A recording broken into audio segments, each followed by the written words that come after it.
ओम जयंती मंगला काली भद्रकाली कपालिनी दुर्गा क्षमा शिवा धात्री स्वाहा स्वधा नमोस्तुते। जय माता दी। माता रानी की कृपा आप पर सदैव बनी रहे। भक्तजनों का स्वागत है।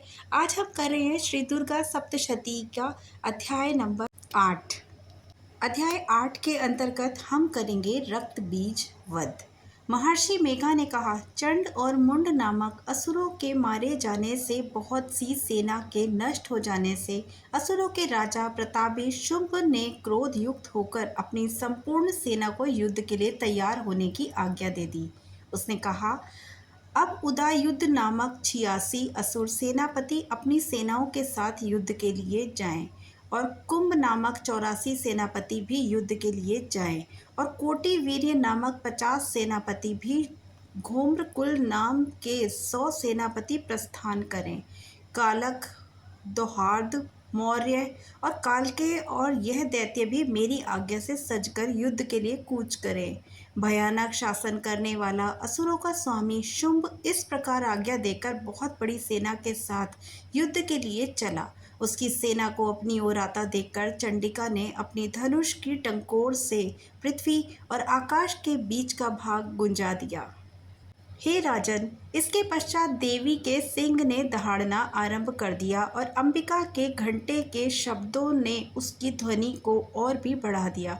धनुष की टंकार, शेर की दहाड़ और घंटे के शब्द से पृथ्वी और आकाश के बीच का भाग गूंज उठा और इसके साथ ही देवी ने अपने मुख को और भी भयानक बना लिया।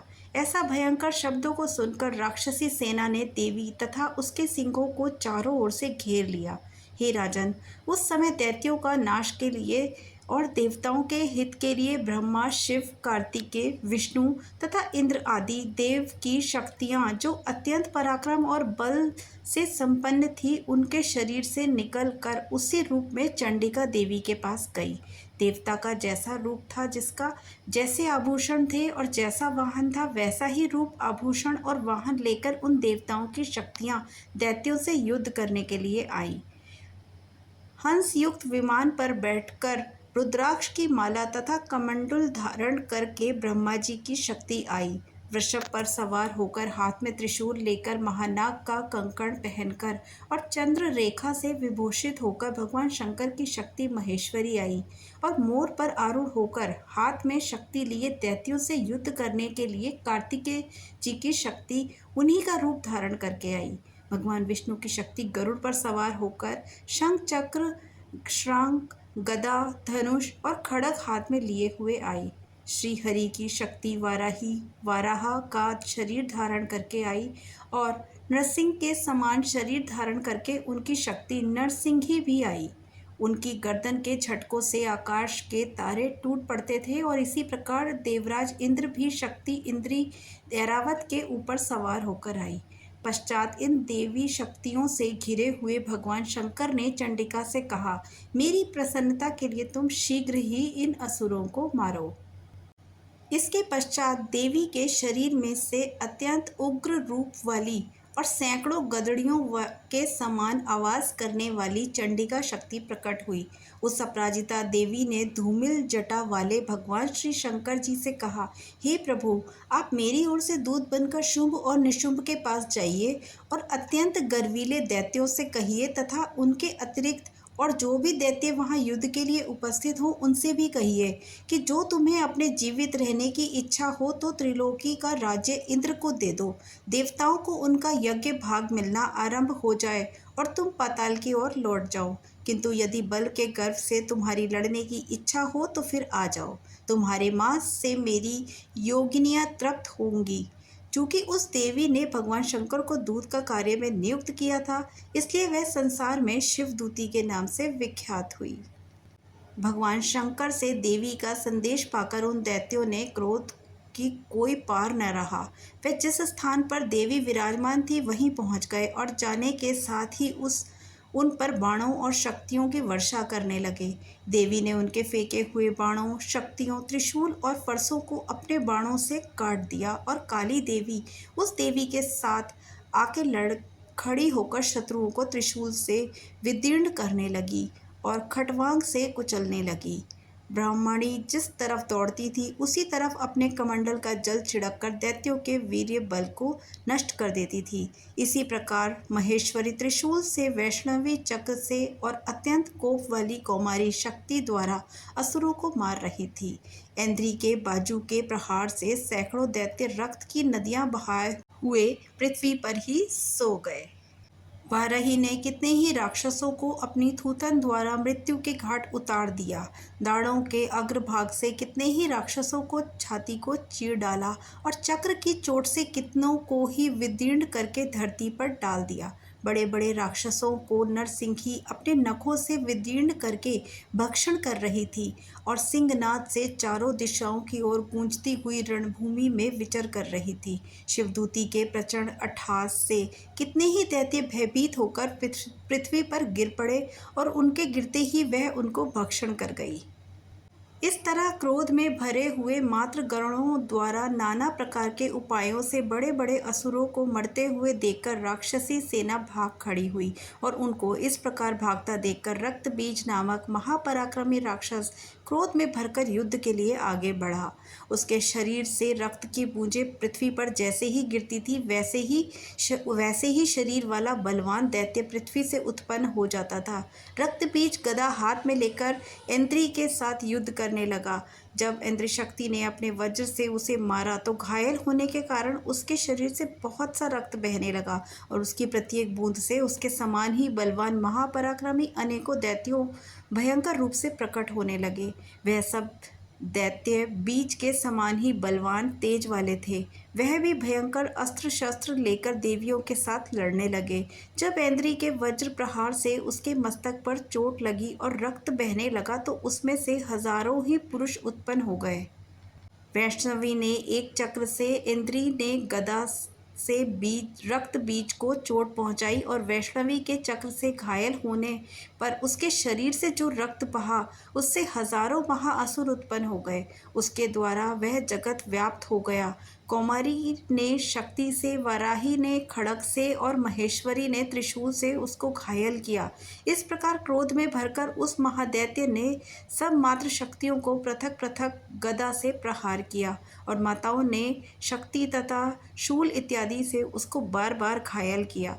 उससे सैकड़ों महादैत्य उत्पन्न हुए और इस प्रकार उस रक्त बीज के रुधिर से उत्पन्न हुए असुरों को संपूर्ण जगत व्याप्त हो गया, जिससे देवताओं को भय हुआ। देवताओं को भयभीत देखकर चंडिका ने काली से कहा, हे चामुंडे, अपने मुख को बड़ा करो और मेरे शस्त्रघात से उत्पन्न हुए रक्त बंधुओं का रक्त उत्पन्न हुआ महाअसुरों को तुम अपने इस मुख से भक्षण करती जाओ। इस प्रकार रक्त बंधुओं से उत्पन्न हुए महादैत्यों को भक्षण करती हुई तुम रणभूमि में विचरण करो। इस प्रकार रक्त क्षीण होने से वह दैत्य नष्ट हो जाएगा। तुम्हारे भक्षण करने के कारण अन्य दैत्य नहीं होंगे। काली से इस प्रकार कहकर चंडिका देवी ने रक्त बीज पर अपने त्रिशूल से प्रहार किया और काली देवी ने अपने मुख पर उसका रक्त ले लिया। तब उसने गदा से चंडिका पर प्रहार किया। प्रहार से चंडिका को तनिक भी कष्ट न हुआ, किंतु रक्त बीज के शरीर से बहुत सा रक्त बहने लगा, लेकिन उसके गिरने के साथ ही काली ने उसको अपने मुख में ले लिया। काली के मुख में उस रक्त से जो असुर उत्पन्न हुए उसको उसने भक्षण कर लिया और रक्त को पीती गई। तदनंतर देवी ने रक्त बीज को, जिसका कि खून काली ने पी लिया था, चंडिका ने उस दैत्य को वज्र, बाण, खड्ग तथा दृष्टि आदि से मार डाला। हे राजन, अनेक प्रकार के शस्त्रों से मरा हुआ और खून से वंचित महादैत्य रक्त बीज पृथ्वी पर गिर पड़ा। हे राजन, उसके गिरने से देवता अत्यंत प्रसन्न हुए और माताएं उन असुरों का रक्त पीने के पश्चात उद्धत होकर नृत्य करने लगी। जय माता दी। अध्याय समाप्त हुआ। अब प्रारंभ करते हैं अध्याय नंबर 9, जिसमें है निशुंभ वध। राजा ने कहा, हे ऋषिराज, आपने रक्त बीज के वध से संबंध रखने वाला वृतांत मुझे बताया। अब मैं रक्त बीज के मरने के पश्चात क्रोध में भरे हुए शुंभ व निशुंभ ने जो कर्म किया वह सुनना चाहूँगा। महर्षि मेघा ने कहा, रक्त बीज के मारे जाने पर शुंभ और निशुंभ को बड़ा क्रोध आया और वह अपनी बहुत बड़ी सेना का इस प्रकार सर्वनाश होते देखकर निशुंभ देवी पर आक्रमण करने की इच्छा से दौड़ा। उसके साथ बहुत से बड़े बड़े असुर देवी को मारने के लिए दौड़े और महापराक्रमी शुंभ अपनी सेना सहित चंडिका को मारने के लिए बढ़ा। फिर शुंभ और निशुंभ का देवी से घोर युद्ध होने लगा। दोनों असुर इस प्रकार देवी पर बाण फेंकने लगे जैसे मेघों से वर्षा हो रही हो। उन दोनों के चलाए हुए बाणों को देवी ने अपने बाणों से काट दिया। अपने शस्त्रों की वर्षा से उन दोनों दैत्यों ने चोट पहुंचाई। निशुंभ ने तीक्ष्ण तलवार से चमकती हुई ढाल लेकर देवी के सिंग पर आक्रमण किया। अपने वाहन को चोट पहुंचती देखकर देवी ने अपने शूरप्र नामक बाण से निशुंभ की तलवार और ढाल दोनों ही काट डाली।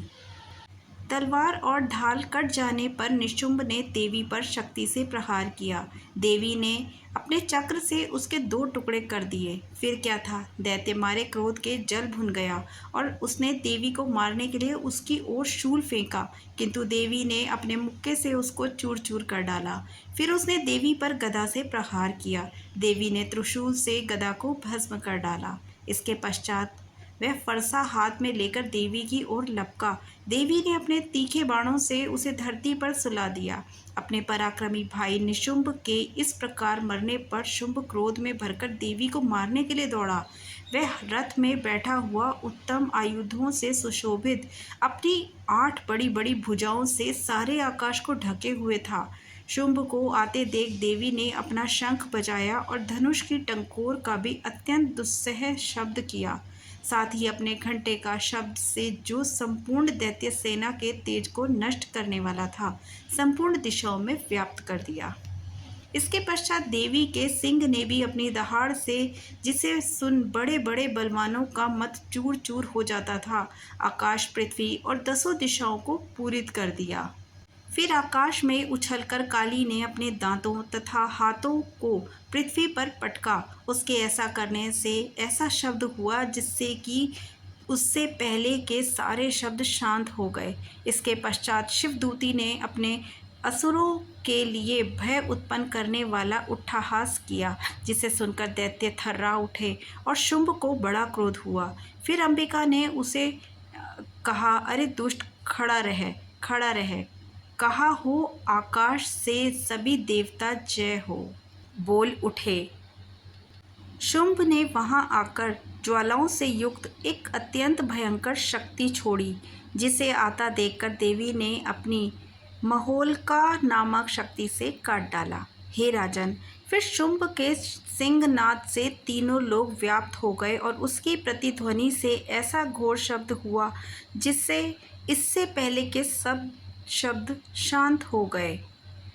शुंभ के छोड़े हुए बाणों को देवी ने और देवी के छोड़े हुए बाणों को शुंभ ने अपने बाणों से काट डाला, सैकड़ों और हजारों टुकड़ों में परिवर्तित कर दिया।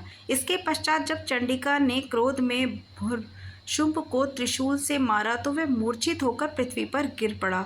अब उसकी मूर्छा दूर हुई तो वह धनुष लेकर आया। अपने बाणों से उसने देवी काली और सिंह को घायल कर दिया। फिर उस राक्षस ने 10,000 भुजाएं धारण करके चक्रादि आयुधों से देवी को आच्छादित कर दिया।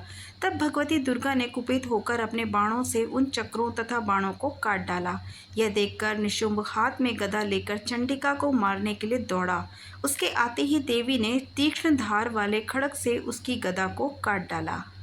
फिर उसने त्रिशूल हाथ में ले लिया। देवताओं को दुखी करने वाले निशुंभ त्रिशूल हाथ में लिए हुए आता देखकर चंडिका ने अपने शूल से उसकी छाती पर प्रहार किया और उसकी छाती को चीर डाला।